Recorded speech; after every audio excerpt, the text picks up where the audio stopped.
बहुत सारे लोग कहते हैं कि सनातन धर्म के पुराणों में भी बलि का विधान बताया गया है, लिखा है। लेकिन भाई, हर चीज लिखा जो होता है ना, उसका अलग अलग अर्थ होता है। नारद जी कहते हैं कि अहिंसा को ही परम धर्म मानने वाला भला हमारा शास्त्र कैसे बलि की अनुमति दे सकता है? दे ही नहीं सकता। जैसे जानते हैं क्या होता है, कभी कभी क्या होता है कि कुछ छोटे छोटे बच्चे होते हैं, उनकी दवा पीने की इच्छा नहीं करती, तो उनको क्या किया जाता है, माताएं उनको बहुत बहलाती फुसलाती हैं। परोच्छवादः वेदोयम बालानाम अनुशासनम। माताएं बच्चों को बहुत समझाती हैं, बेटा तू थोड़ी सी दवा पी ले, तू ठीक हो जाएगा, अभी तुझे मैं कुछ सामान दिलाती हूँ, लड्डू खिलाऊंगी। या जो बच्चे के सबसे ज्यादा फेवरेट चीज होता है, जो बच्चे को सबसे ज्यादा पसंद होता है, बच्चे को उसी चीज की लालच दी जाती है ताकि बच्चा दवा पी ले। अब इसका तात्पर्य यह नहीं है कि माता उसको लड्डू खिलाना चाहती हैं या उसको कुछ अच्छा चीज दिलाना चाहती हैं। उनका मकसद मेन ये होता है कि उनको किसी तरीके से दवा पिलाना है बच्चे को, और बच्चा दवा पी ले ताकि स्वस्थ हो जाए, ठीक हो जाए। ऐसे ही जैसे मान लिया जाए कि एक आश्रम में गुरुजी रहते थे और कुछ चेला रहते थे। तो एक चेला था जिसकी आदत बहुत खराब हो गई थी, बहुत बीड़ी पीता था छुप छुपा के। तो धीरे धीरे लोगों में फैला कि गुरुजी का शिष्य तो बहुत बीड़ी पीता है। तो गुरुजी को जब पता लगा तो गुरुजी ने अपने उस शिष्य को बुलाया, कहा बेटा तू क्या करता है, तू तो बहुत गलत रास्ते पर चला गया है, ऐसा नहीं करना चाहिए, तू बीड़ी पीने लगा। तो गुरुजी ने क्या किया, गुरुजी ने उसको कहा कि देख तू मेरी बात मान। तो उसने कहा गुरुजी क्या करूं, मैं बहुत प्रयास करता हूं कि बीड़ी छोड़ दूं, लेकिन बीड़ी छूटती ही नहीं है, पीनी ही पड़ती है। तो गुरुजी ने कहा तू एक काम कर सकता है, तू हफ्ते में एक दिन बीड़ी पी लिया कर, धीरे धीरे छूट जाएगी। कभी एक हफ्ते में पी लिया कर, कभी 15 दिन में, ऐसे कभी महीने में, धीरे धीरे धीरे छूट जाएगी। एक बैग छोड़ेगा, हो सकता है तू बीमार भी हो जाए।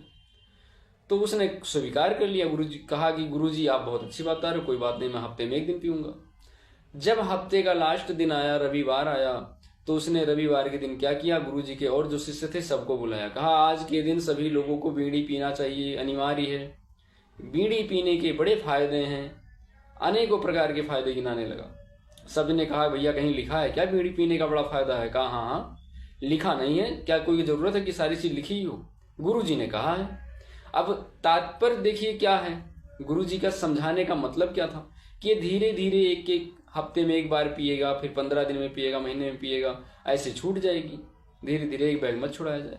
लेकिन उसने क्या कर दिया, जो बेचारे नहीं पीते थे उसको भी अनेकों प्रकार के फायदे बताने लगा। कहा बीड़ी पीने के बड़े फायदे हैं, ठीक है। अब जिन्हें नहीं पीना था, जो नहीं पीते थे बेचारे, वो भी पीने लगे। तो गुरुजी का मतलब था कि चेला बीड़ी छोड़ दे, लेकिन चेले ने क्या किया, अनेकों प्रकार के फायदे बता के और भी लोगों को उसमें शामिल करता चला गया। ऐसे ही कुछ लोग थे कि जिनका बिना मांस के नहीं चल रहा था। तो शास्त्रों में इस चीज का वर्णन है कि अमुक अमुक समय पर अमुक जानवरों का बलिदान कर लिया करो, लेकिन बलिदान देना अनिवार्य नहीं है, आवश्यक नहीं है। क्योंकि हमारा शास्त्र कभी ये नहीं कहता कि आप बलिदान किसी जानवर की करो, आप हिंसा करो। हमारा शास्त्र अहिंसा परमो धर्मा का पाठ सिखाता है, हिंसा करना नहीं सिखाता। तो इसलिए किसी की निर्मम हत्या नहीं करनी चाहिए। शास्त्रों का नाम देके, शास्त्रों के बारे में बोल के, शास्त्र जब खुद कहता है तो क्यों ना करूं। भैया हर एक चीज का जो लिखा होता है ना, कुछ अलग अलग अर्थ होता है, सब चीज का सबको अर्थ नहीं होता। ऐसे ऐसे श्लोक हैं जिसके अनंत अर्थ निकलते हैं, ज्ञानी जन ना जाने कितना कितना उसमें गूढ़ रहस्य निकाल लाते हैं। तो सबके बस की चीज समझना नहीं है। जो शास्त्रों के मर्मज्ञ हैं, जो शास्त्रों को अध्ययन किए हैं, जो शास्त्रों को पढ़े हैं, उन्हीं लोगों की बस की बात है उसका सही भावार्थ जानना। सब कोई नहीं जान सकता। इसीलिए कभी ये नहीं कहना चाहिए कि शास्त्रों में लिखा है तो करना चाहिए, शास्त्रों ने कह दिया है तो बलिदान जरूर करेंगे। भैया किस लिए कहा गया, इस चीज को भी समझना चाहिए। इसका मतलब ये नहीं कि हमें पशु का बलिदान करना ही चाहिए, पशु की बलि करना ही चाहिए। तो ऐसे ही है। ये नारद बाबा समझा रहे थे राजा प्रचेन बरही को। उन्होंने भी बहुत सारे पशुओं की बलि दी थी, तो जब उनका नारद जी से मुलाकात हुआ तो नारद जी ने उनको कहा कि महाराज ये बहुत गलत कर रहे हैं, हिंसा मत करिए। जो आप यज्ञ हवन कर रहे हैं, यज्ञ में आप पशुओं की बलि दे रहे हैं। तो उन्होंने कहा कि पशुओं का बलि तो देना चाहिए। उन्होंने कहा नहीं, ऐसा कुछ भी नहीं है, पशुओं की बलि नहीं देना चाहिए। एक बार आप ऊपर आसमान में देखो।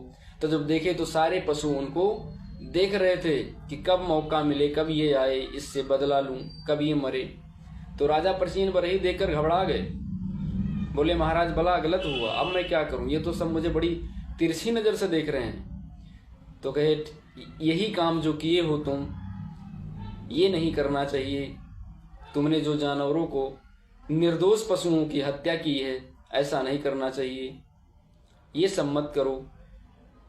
इसीलिए हमेशा याद रहे कि हमारे शास्त्र कभी भी पशुओं की बलि नहीं मांगते और ना उसमें लिखा है कि आपको करना अनिवार्य है। ठीक है। बहुत सारे लोग कहते हैं, ढोंगी पाखंडियों से फंस जाते हैं कि इस अमुक पशु की बलि कर दो, तुम्हें पुत्र रत्न की प्राप्ति होगी, पुत्री प्राप्ति होगी, धन संपदा बढ़ेगा। भैया किसी का जान लेने से क्या धन संपदा बढ़ता है? किसी की निर्मम हत्या करने से क्या किसी की आयु बढ़ती है? किसी को तुम मार दोगे तो क्या उसकी आयु तुम्हें मिल जाएगी? ऐसा कुछ भी नहीं है। तो अच्छे कर्म करें, संतों का संग करें, अपने शास्त्रों का अध्ययन करें, गुरुजन के साथ में बैठकर कुछ ज्ञान अर्जित करें, तब मंगल होगा। किसी की निर्मम हत्या करने से नहीं होगा। जय जय श्री राधे कृष्ण, जय श्री सीताराम।